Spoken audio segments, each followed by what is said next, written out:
a loathsome, obnoxious, repellent individual.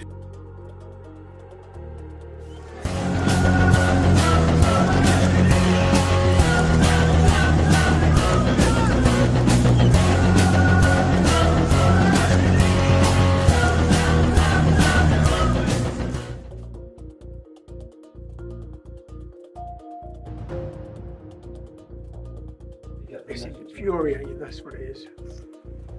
It's infuriating to see the way, do you know when you saw Jack Straw talk about it? He's talking about them like they're statistics. The biggest victims of Islam are Muslims. Muslims are people, and the left can't get their head around this. Muslims are people. If you hate people, that's bad. Islam is an idea. Every idea is there for scrutiny and criticism and mockery if you want. And I spoke to her about my town. I spoke to her about Qadir Basque. I spoke to her about Luton Islamic Centre. I warned her and I begged her. On the racist point, there's no evidence that I'm a racist. In fact, all of the evidence, every single bit of evidence for the last 10 years points to the complete opposite. To prevent you. So I breached my bail condition one time. I turned up dressed as a Jewish rabbi and I got a conviction for that. That's one conviction. You turned up as a Jewish rabbi as a disguise. Oh yeah, you've got to see the video, man. I told the police, so I liaised with the police for the demonstration in Tower Hamlets. I was banned from going and I said to the police officer, we've got a Jewish rabbi coming to the demonstration, he's going to need an escort in. And they said, okay, and I'm banned from going. And I said, okay, he'll meet... Hold on a minute, hold on a second. You disguised yourself as a Jewish rabbi, so you get a police escort in? Yep.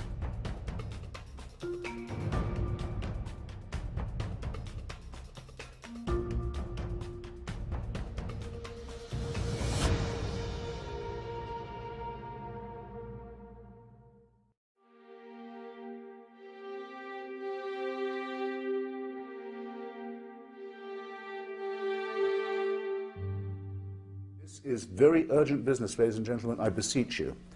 Resist it while you still can, and before the right to complain is taken away from you, which will be the next thing. You will be told you can't complain because you're Islamophobic. The term is already being introduced into the culture as if it was an accusation of race hatred, for example, or bigotry, whereas it's only the objection to the preachings of a very extreme and absolutist religion. Watch out for these symptoms. They are not just symptoms of surrender, very often ecumenically offered to you by men of God in other robes, Christian and Jewish and smarmy ecumenical. These are the ones who will hold open the gates for the barbarians. The barbarians never take a city till someone holds the gates open for them. And it's your own preachers who will do it for you, and your own multicultural authorities who will do it for you. Resist it while you can.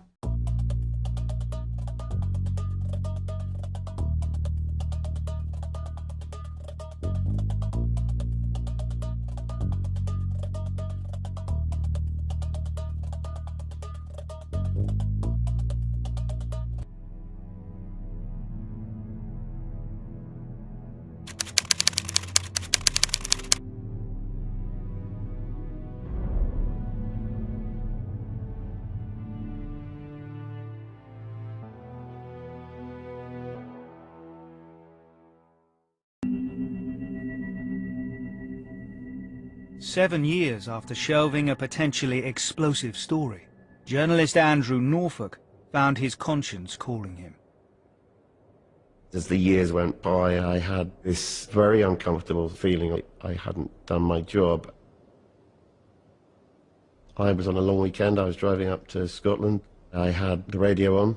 A news item came on the BBC.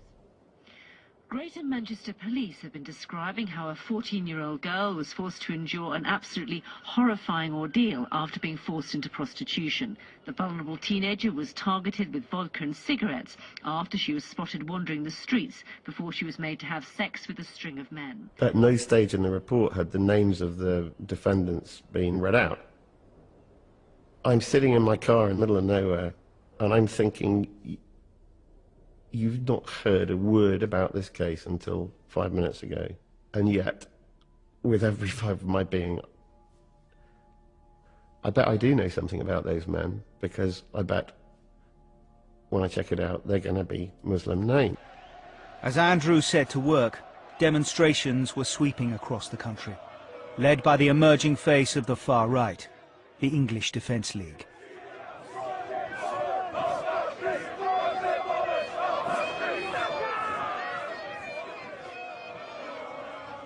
Its members were young, organised and growing in numbers, and its marches often descended into violence.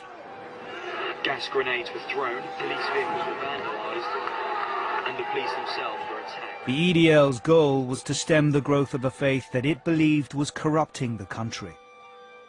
And in the grooming of white children, they saw not just a crime, but evidence of a broader Islamic agenda.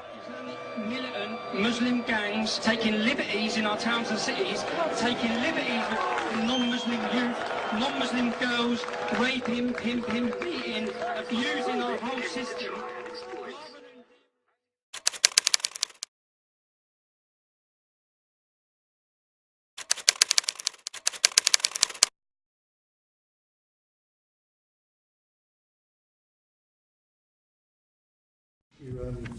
Paragraph 5.3 of the report says that in 2008, an 11-year-old girl came to the attention of the police after she disclosed that she and another child had been sexually abused by a group of adult males.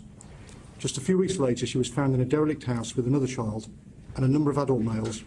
Yet she was arrested, 11 years of age, she was arrested for being drunk and disorderly, and none of the males were arrested. Has your force identified the police officers involved in that and found out what went on?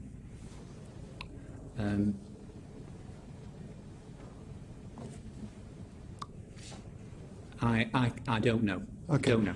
All right. In paragraph 5.21... Sorry, will you find out? We will. Apologies, and come and tell us next week. We can't have a don't know on these issues. Correct. I will have an answer to that question next week. Paragraph 5.21 shows how a police officer dismissed the case of a 12-year-old girl who'd been having sex with up to 5 Asian males because he said she had been, quote, 100% consensual in every incident. 12 years of age? I think that's unbelievable, to be honest. Have you identified who that officer was and found out what happened there? Can I just make one thing clear?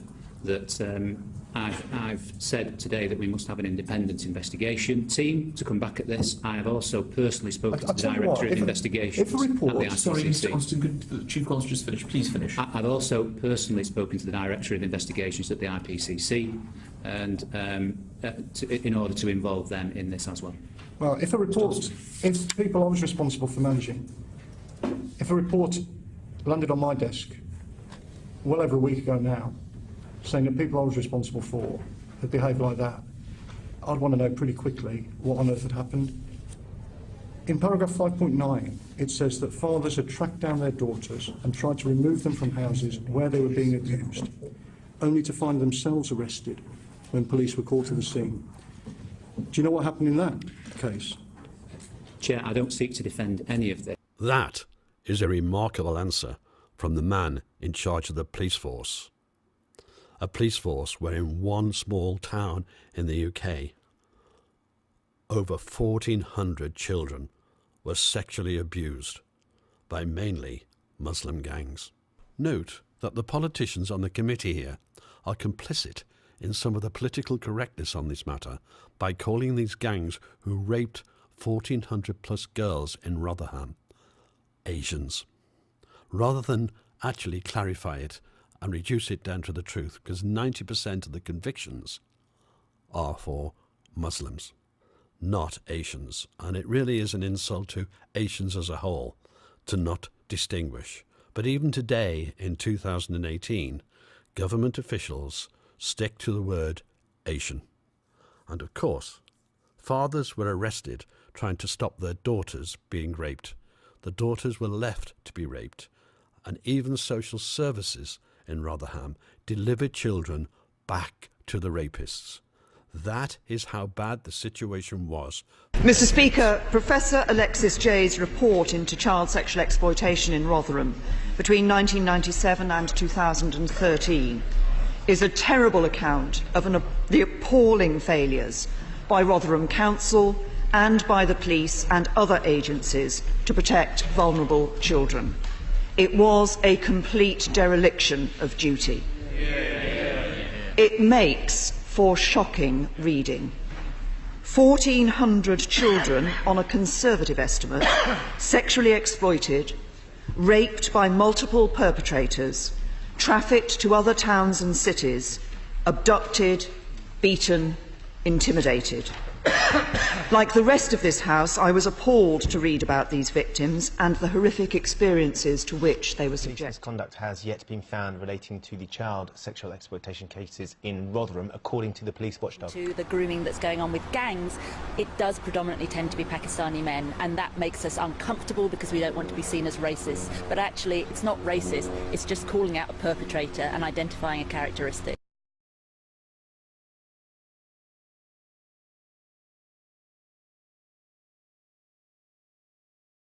England has their own problems with Muslims up in northern England raping little white girls. They don't want to talk about that. Oh, come on, Ryan. Come on, Ryan. Actually, no, that's not true. As you know, that's not true. Pakistanis do not rape white girls in Rotherham, England. I'm not even going to engage in this conversation, Ryan. It's really beneath me and beneath you as well.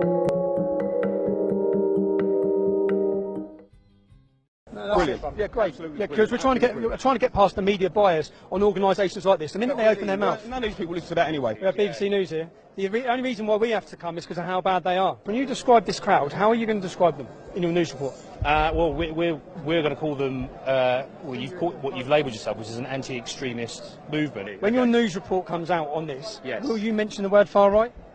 If people have labelled it as such, then we have to reflect that. You should report and reflect what you've met and seen today.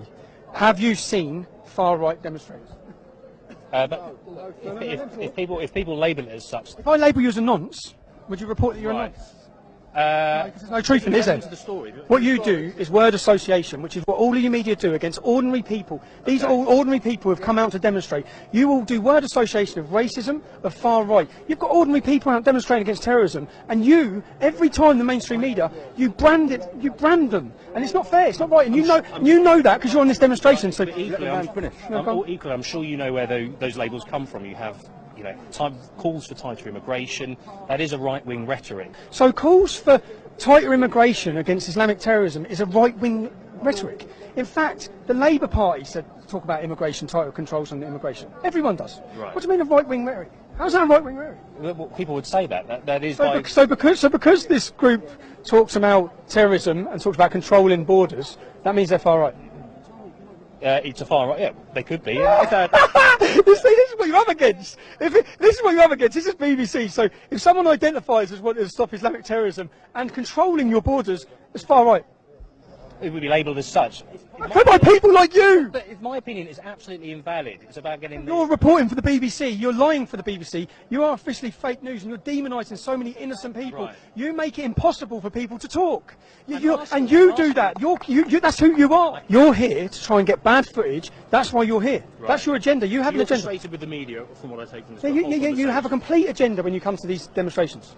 And you usually don't even report. If you can't get any bad footage of today, if you can't get violence, you don't report. Do you think there would be violence today? I mean, it's been peaceful so far. No, not unless far left demonstrators are allowed to get up and throw things at people, which is what usually happens. So if the police want to stitch the organisation up, which we see time and time again, then we'll see. But you are all part of the problem. In September 2016, a Muslim sergeant called Javaria Saeed actually became a whistleblower for the allowance of extremist Islamist ideology within the London Metropolitan Police. She was, of course, stonewalled at every avenue until she felt she had to become a whistleblower to the press to let people know what was happening. Well, to start off with, the first day that I joined the unit, I was told by an officer to get down on my knees and beg God for forgiveness for the way that I choose to make my decisions as a Muslim woman. And then later on, there were comments around FGM, advised to other police officers that FGM is a clean and honourable practice in Islam and we should be careful not to criminalise it. This was a unit set up to presumably engage with people within the Muslim communities within London and also to protect Muslim women from being victims of FGM and also of domestic violence. That's right. The unit was very... Now imagine growing up in that environment. Imagine growing up in an environment where relatives are raped. Imagine growing up in an environment where friends are killed. Imagine growing up in that tough world.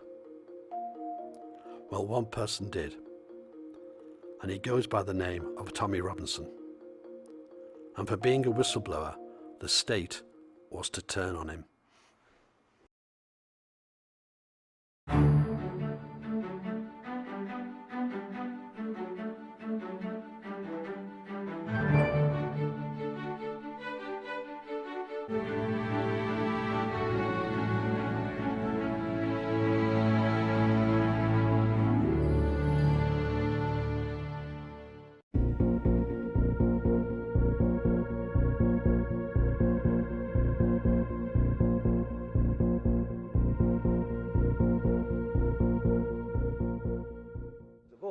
They're now planning a rally in London on the 9th of December where Robinson and Batten will speak.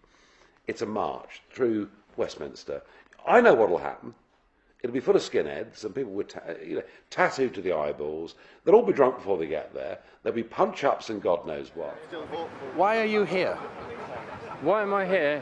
Primarily to support Brexit, to stop the EU army, to start off, and also in my capacity as a forces veteran, to highlight the sufferance that the homeless veterans are under.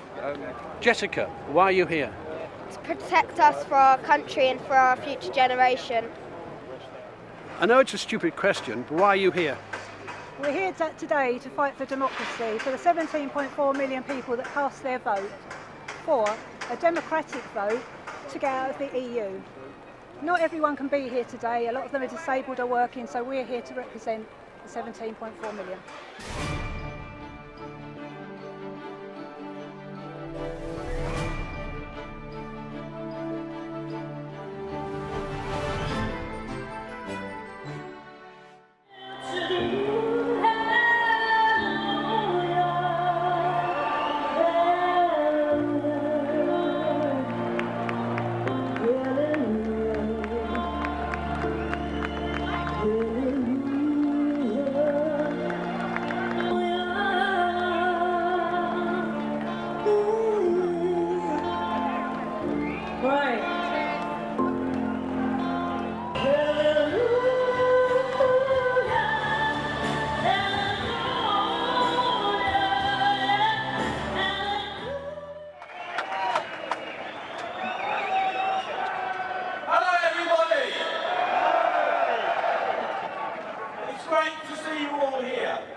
When we were filming, we asked the police at the beginning, during and at the end of the march, and all of them told us that there was no issues, no problem whatsoever, but they were expecting a lot of trouble in the opposition march, the Antifa, Trade Union and Labour Momentum March.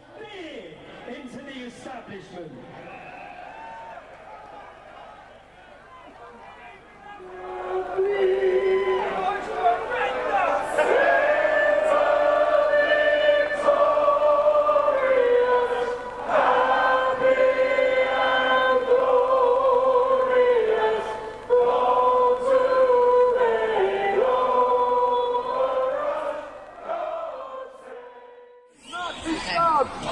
justice! Tommy, we want you dead! Tommy, we want you dead! Tommy, we want you dead!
Over 15,000 people marched against Tommy Robinson and his fascists.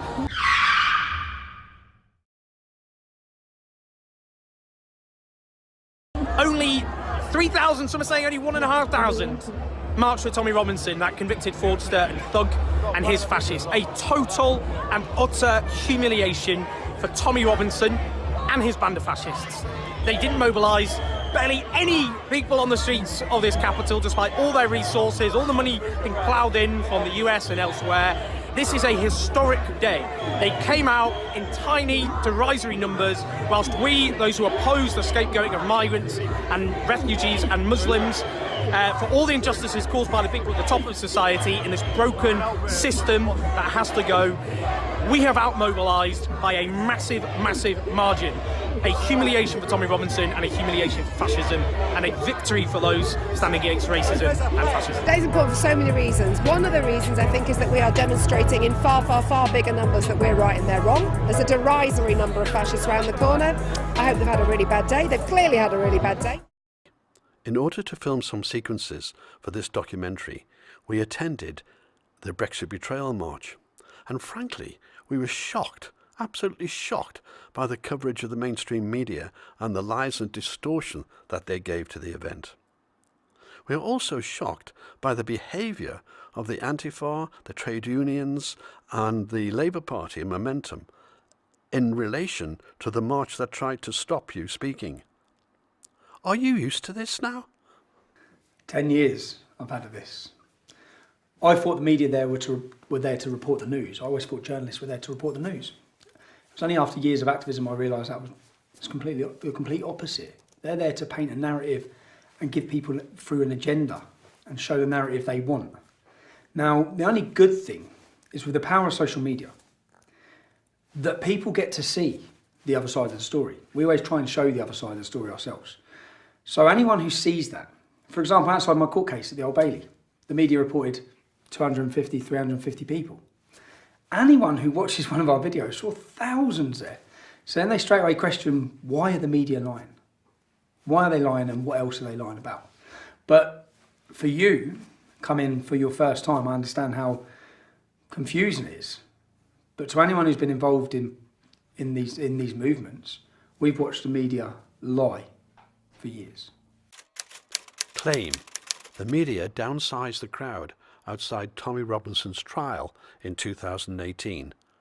Fact. The mainstream media colluded together inside the court to downsize the size of the crowd, but forgot that there was an overseas reporter there amongst them. Hello everyone, hello London. My name is Andrew Lawton. I am from London, Ontario in Canada. So I was in the courtroom in the front row waiting to cover Tommy Robinson. The mainstream media did not know who I was, being the undocumented foreigner in this land. and they were speaking a little candidly. Would you like to hear what they said? You see, one of the great members of the law enforcement who have done a lot of great work today said to them, at the time there were about 1,500 people, they said, let's just say a few hundred, quote, because we don't want to give it credit. So there we have the mainstream media colluding together to do nothing more or less than deceive you. Now, in order to understand the real Tommy Robinson, let's go right back to his childhood. Tommy, when were you born and where were you born? I was born in 1982, born in the L&D, that's the Luton and Dunstable Hospital. Who we know today as Tommy Robinson was born as Stephen Yaxley, but his father left him at the age of 2. And his stepfather had the name Lennon. And this is who Tommy regards as his real father, the father who looked after him and nurtured him. And so he adopted the name Stephen Yaxley Lennon. He grew up in a closely knit working class community in Luton, one of the poorest towns in the UK. We know him today as Tommy Robinson because when he formed the EDL, he decided to protect his family by using a pseudonym. Tell us about your early childhood and maybe how your early childhood has in some way influenced the man you are today. I'll say your life experiences. I hear so many people telling me. I had a debate with an expert on multiculturalism. I asked him where he was. He was sitting in Brussels. I asked him where he was from. He said Exeter. I said, you're the expert on multiculturalism, you're from Exeter. Exeter is 99.9% white Christian English. I'm from Luton Town. When I was born in 1982, there was 1 mosque. There's now 35. I've seen and watched the change my entire life. I've grown up. Luton is one of the most diverse towns in Europe. We have everybody, every culture.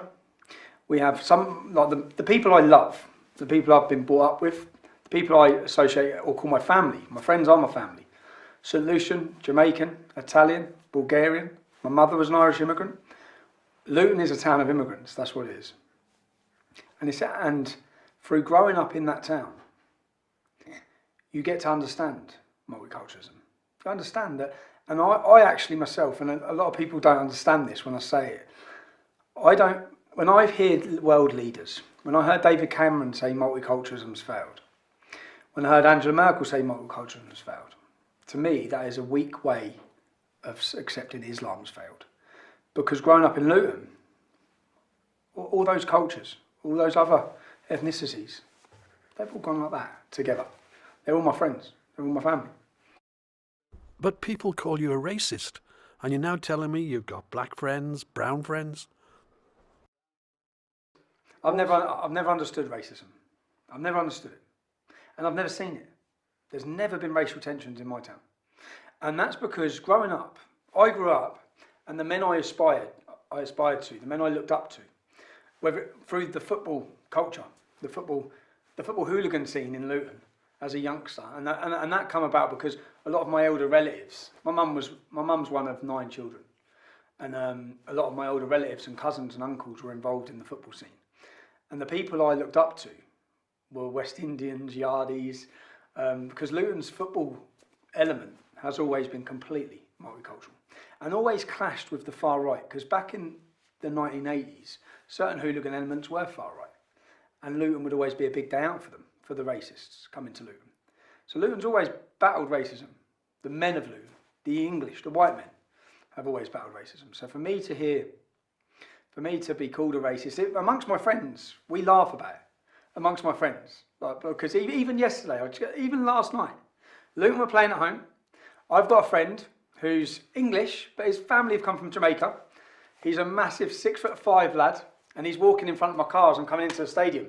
And I spoke to him, and I'm bibbing, and he shouted, "Fuck off, you racist!" But he's turned around, and we're both laughing our heads off.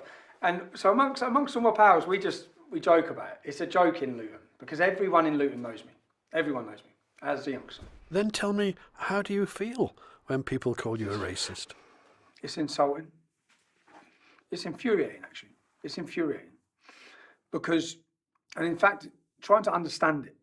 And when I first started the United People of Luton, I was asked for my first interview, and I didn't know anything about right-wing, left-wing politics. I didn't understand certain media. I didn't understand the Guardian was left-wing, the Daily Mail was right-wing. I've never understood any of that. I never read any of them. I didn't care. I was on a building site. I was not bothered or interested at all.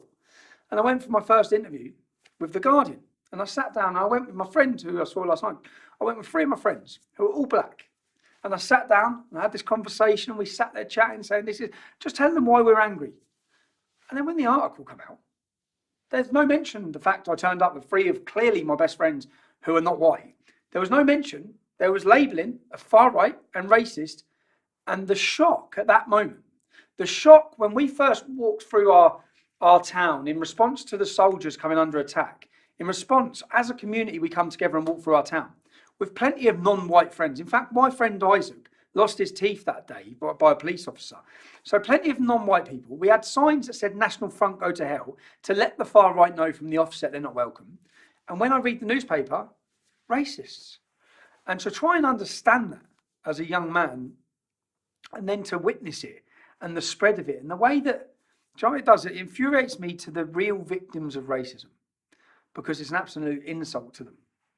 That attempting to discuss problems around an ideology can have you labelled and smeared as a racist by every celebrity or news presenter in this country. Yeah, it's infuriating. Well, you're a friend of Tommy Robinson, and apparently he's a racist.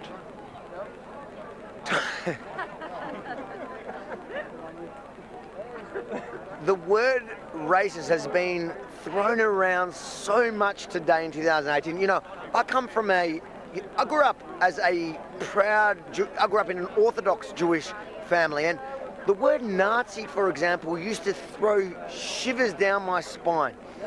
Today, if somebody tells me there's a Nazi in the pub, I feel like I've got to walk over and buy him a beer. Not because I like Nazis, but because the word, the term racist, Nazi, bigot is being thrown around. Tommy is the least racist person I know. He loves his country. And do you know what? If there were more people like Tommy in Britain, if there were more, I reckon we would be a society that would accept people, not judging them based on their skin colour as racism is. We would be judging each other based on our values. And that's what's important. Race has nothing to do with this. I don't know, man. All these Tommy Robinson. There's all the racists over here. Look. You know, we're not hooligans. We're just normal folk. Yeah. Just getting on. Totally agree with you. You know. From the EDL onwards, Tommy Robinson is associated with all races and religions. On the racist point, there's no evidence that I'm a racist. In fact, all of the evidence, every single bit of evidence for the last 10 years points to the complete opposite. From the burning of swastika flags to even people throwing my criminal convictions up at me. One of my criminal convictions is for knocking out a Nazi. I have challenged, in fact, I've done more to challenge Nazism in this country than any of these anti-racist left-wing activists. I have openly called it on with them in the same way I've called it on with extremist Islam, with radical jihadis. I've always said Islamism, Nazism are opposite sides of the same coin. They're identical problems.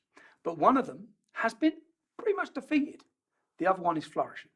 So, yeah, all of the evidence throughout all of the years. And you know, the thing is, the media try and portray this racism thing. But anyone who follows my life, anyone over the years who's followed me, anyone who's now followed me, sees my life. They see the videos of my life, they see my friends.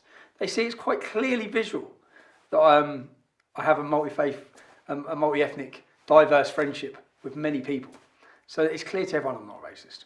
But with regards to Islam, growing up in Luton, when I went to high school, there was something different, very different. I thought it was because the groups were Pakistani. So in our school dinner hall, when you'd walk in the school dinner hall, and we had every culture and every race, you'd have the white kids sitting intermixed with the black kids, sitting intermixed with the Chinese kids, with any Hindu kids, or they'd all be just in the mix, just eating their dinner. In the corner, there'd be 4 or 5 tables of Pakistanis. And I always thought Pakistanis, that's just what I thought it was. And there was a natural aggression and hostility. And I witnessed the gang culture, the gang identity of if you mess with one, you might as well have just declared war with the whole tribe. And I witnessed the difference in where men or kids, Luton, so people understand, Luton got voted the roughest town in the UK. It's a real town with real problems, with extreme poverty, with a lot of violence, a lot of problems that are away from Islam. It has a lot of problems in that town. And so growing up in a town like that, at a school like that, there's a lot of trouble, there's a lot of violence. But it was only then that I experienced the gangs, the one-on-one fight, that was gone. There was multiple people attacking one person. And it was a learning curve, and I just always put it down to Pakistanis. I thought they're different. And I never really understood it. And it was only then, my wake-up call, my complete lightning moment, was the Beslam school massacre. I'd witnessed lots of problems in the town. Sexual exploitation of the young girls. I had a relative who was groomed. I had a boy who was my age, my uncle's friend was murdered in the town, Mark Sharp. They snapped the knife off in his head. A group of 5 again, not one, not two, multiple men were armed with weapons over nothing, over a road, over giving a hand signal in a car. And this man was with his 10-year-old son at the time. His son was my age. So I'd seen all these problems from what was a Pakistani community. But then it was the Beslam school massacre. Do you remember the Beslam school massacre? The Beslam school massacre was where jihadis in Chechnya took over a school of children. And I remember watching it, trying to understand it. As parents come outside the school, they had the children for a couple of days. They massacred them. And the parents were outside the school listening as their children were being butchered. And I remember just watching it. And then I remember watching a video in a chicken shop in Luton. And that was my introduction to a jihadi called Saif al-Islam, Sword of Islam, his name is. He's now in jail for terrorism. In fact, he's the one who punched me through the car window, for anyone who's seen the video in Luton. Oh, because I know what you like, bruv. You have about 100 you in a minute. You f***ing little chief. And I watched him sitting in a chicken shop saying that an attack like that on a school in England would be justified. And then I remember just, what is this? Try to understand his mindset. Try to understand what is this way of thinking.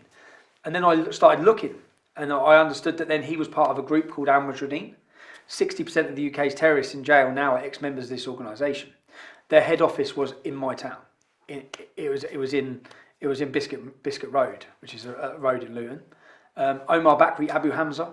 I then started reading and learning that all of these notorious figures were based in Luton, were radicalising in Luton. I then read about the groups. I started seeing they're sending people to fight for the Taliban. They're recruiting in a big stall out in our town centre, outside Don Miller's. That was my understanding then. And then I tried to understand how someone from Luton can think an attack against children that I'd just witnessed play out. I'd seen the mothers, I'd seen the grief, I'd watched it. And I was probably, I can't remember, 19, 20 at that time. So that was my opening moment where I started looking and learning. And then when September 11th hit, when I went up to the local shops, we had Magnificent 19 posters put all over the shops where they were glorifying the 19 suicide bombers. We had a parade through the town. We had celebrations in the local college. Now these things spread around the town. We live in the town. As I said in my Oxford Union address, this is our town. This is where we live. And trying to understand with the issues in the community like that. I had a young lad who was from Oxford University, who got the best grade at Oxford University, who'd done a documentary with me. And when he comes to do a documentary with me, he come to our local pub and he met everyone. And he said, I've never had this. I said, what? He said, you all know each other. Every one of you, in every shop, in everywhere we walk, you're all shaking hands and you all know each other. He'd never had a community.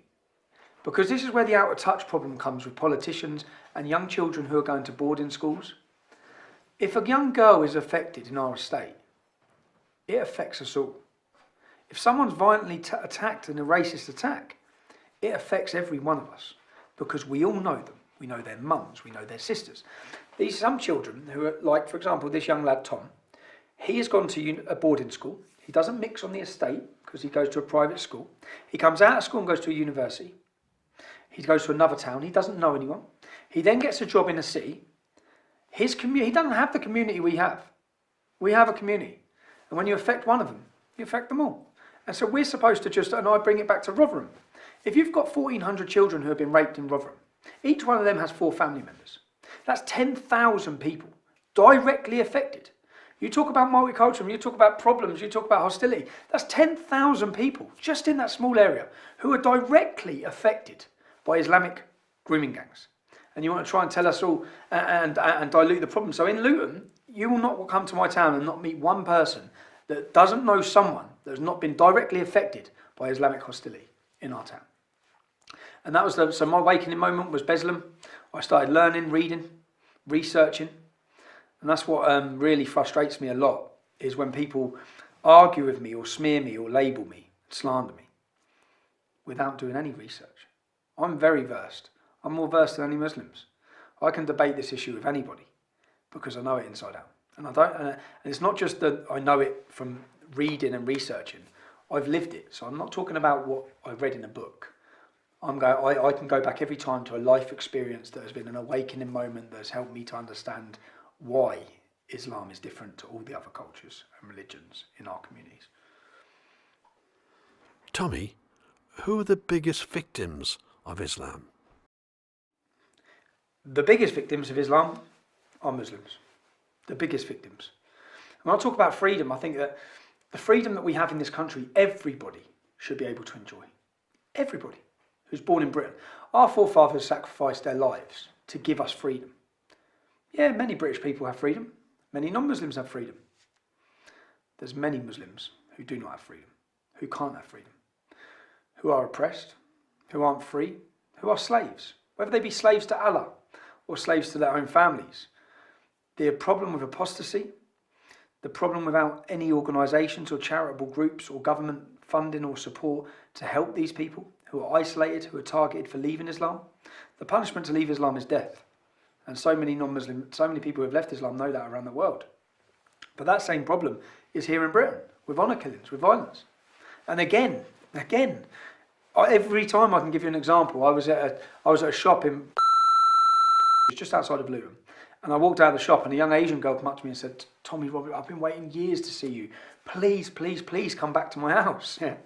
I was like, "What?" I said, "No, babe." I said, I'm not coming back to your house. What's the problem?" And I went back, in the end, I got talking to her, and I went back and met her partner at her house. She's hiding. She left Islam. She's been hiding 20 miles from where her family are for 10 years because she's scared they'll kill her. Everyone should have freedom in our country. And there's an ideology and a scripture being promoted by many imams across this country that apostates deserve death.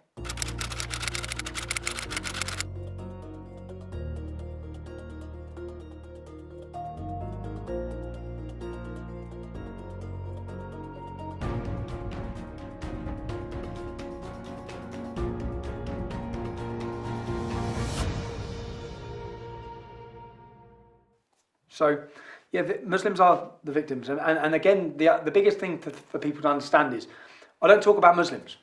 I talk about Islam. For the sole reason that I see Muslims as victims, Muslims are people, and the left can't get their head around this. Muslims are people. If you hate people, that's bad. Islam is an idea. Every idea is there for scrutiny and criticism and mockery if you want. It's an idea. You're free to poke fault with that idea. You're not free to promote hatred against people. So I don't talk about Muslims, I talk about Islam because of that. And many Muslims I think many of them are naive to the agenda of Islam. As I said, many Muslims I meet when I talk to them about Islam know very little about it. They know very little about Muhammad. They are just cultural Muslims, Muslims by name only, experiencing the freedom in this country without realising that Islam takes those freedoms that they enjoy so dearly. Tommy, you clearly explained the difference that you see between Muslims and the ideology of Islam. But what was the trigger that actually got you into activism, that got you to form the EDL? The formation of the English Defence League, people need to understand there was so much before that. For example, the group I've spoke about, Al-Mujahideen, the terrorist organisation, they disrupted everything in our town. They recruited for jihadis in our town. We'd witnessed the decay of our town. I'd grown up and seen so many problems. And then we had a soldiers' homecoming parade.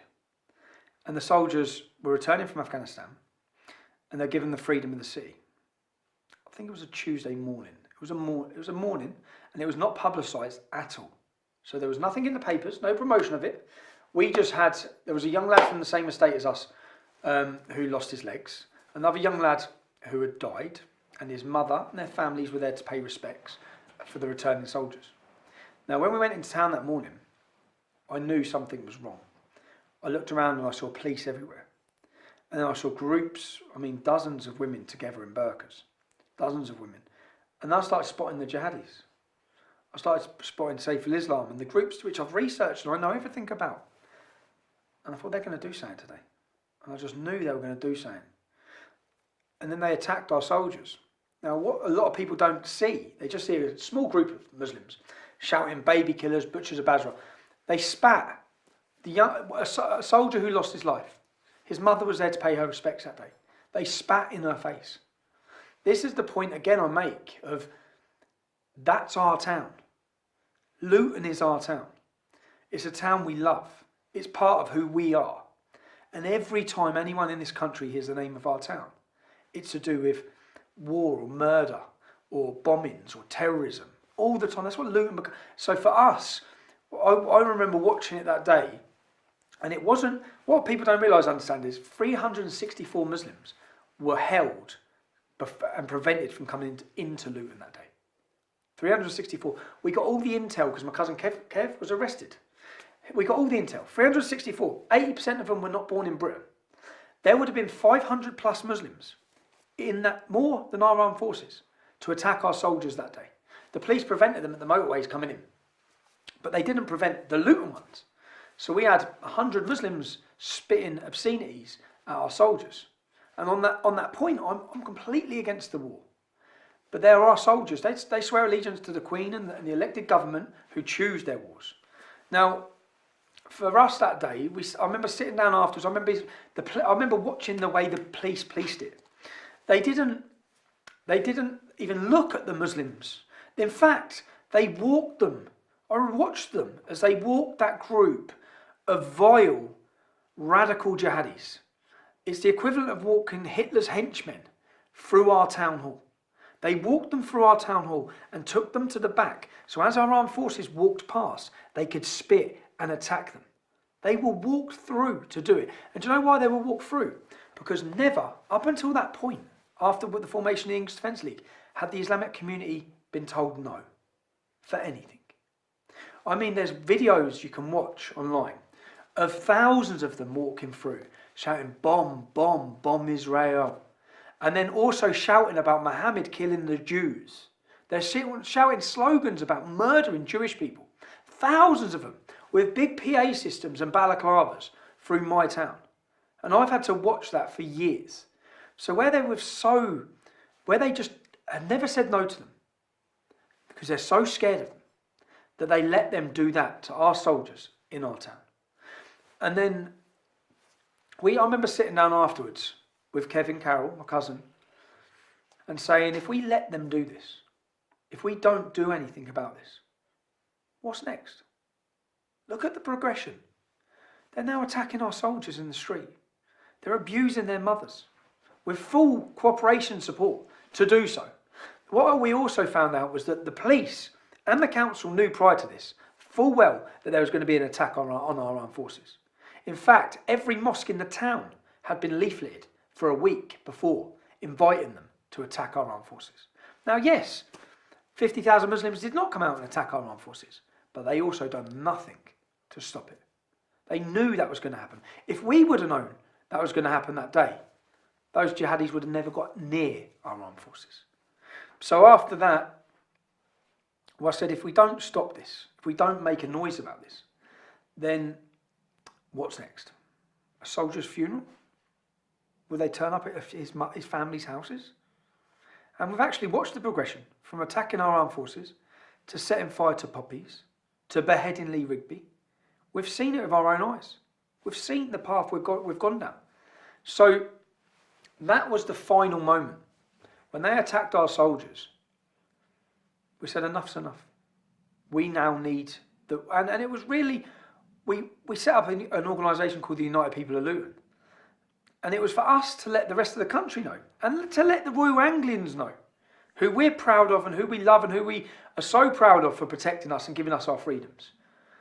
We wanted them to know the people of Luton support you and love you and are grateful for the sacrifices you make when they're coming back, returning from war zones with friends and comrades who have gone.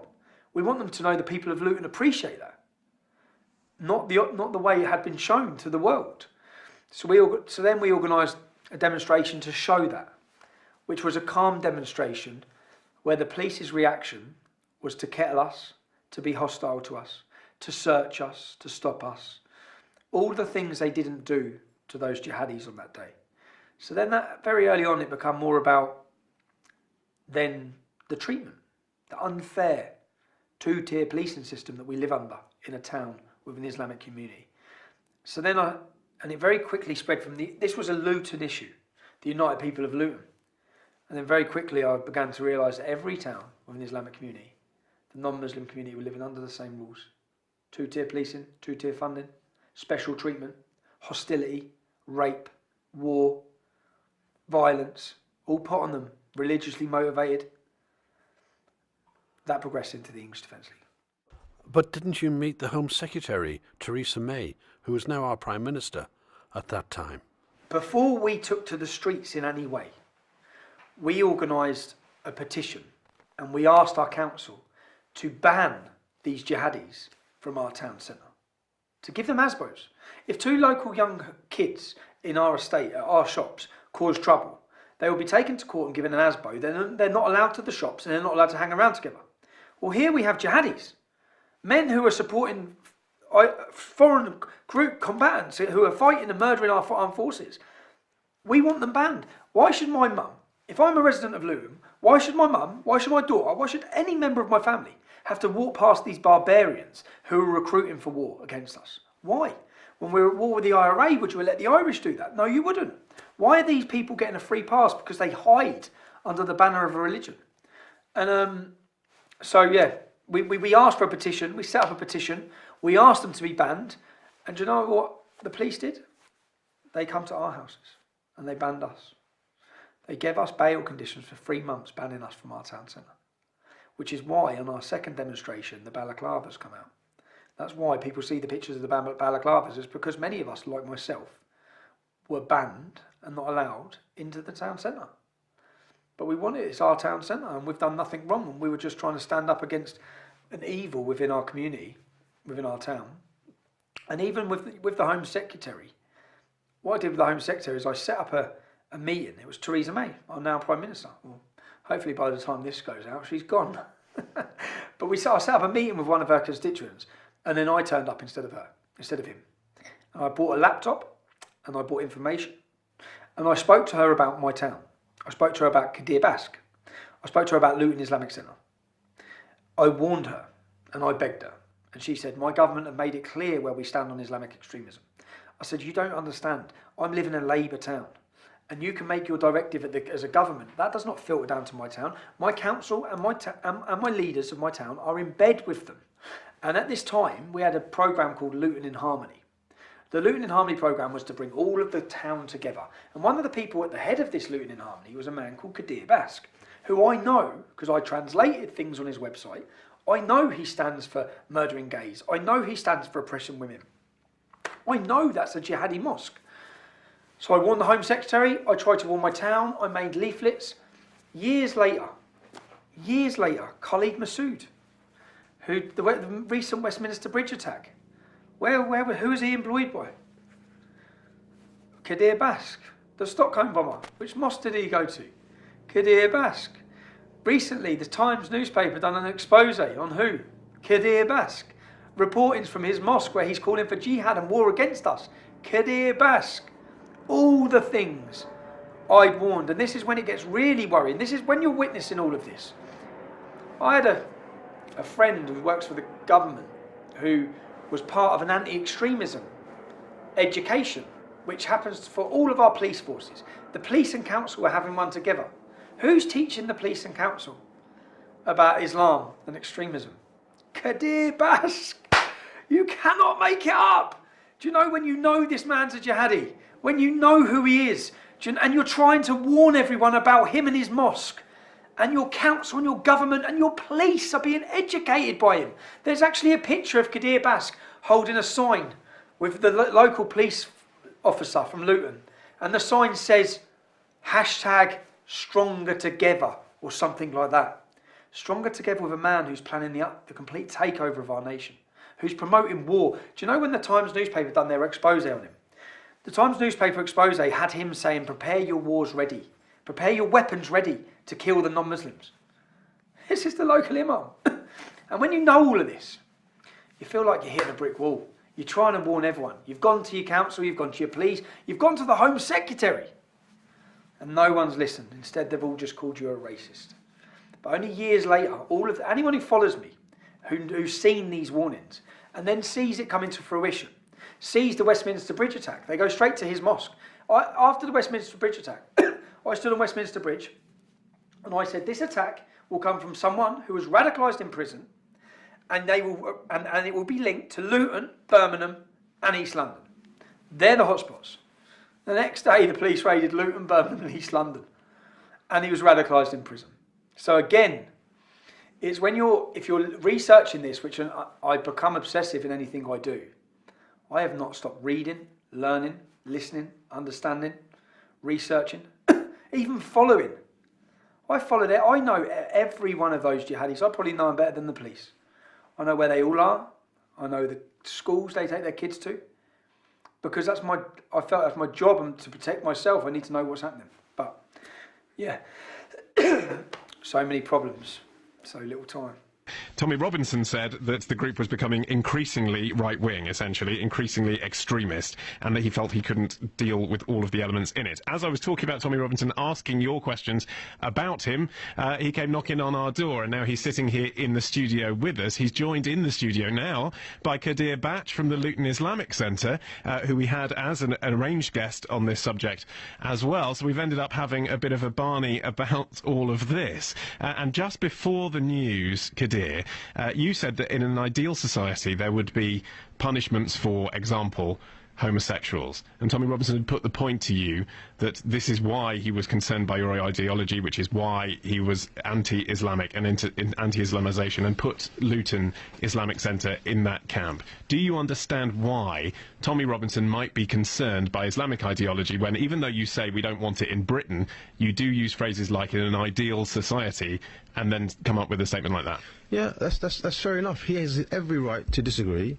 and to criticise. For me, when I say ideal society, I mean an Islamic society, not a Western secular society where we live here at all. But you are here. I want to say every Muslim, moderate Muslim, holds this belief as well. Well, ideally, would you? Well, answer that though. Okay, answer that first. Our local council, we're in Luton. Luton Borough Council have refused dialogue with me for 4.5 years, yet this man sitting next to me, whose ideal vision for this country would be homosexuals getting executed, it has a table at the seat with the council. He did just stress.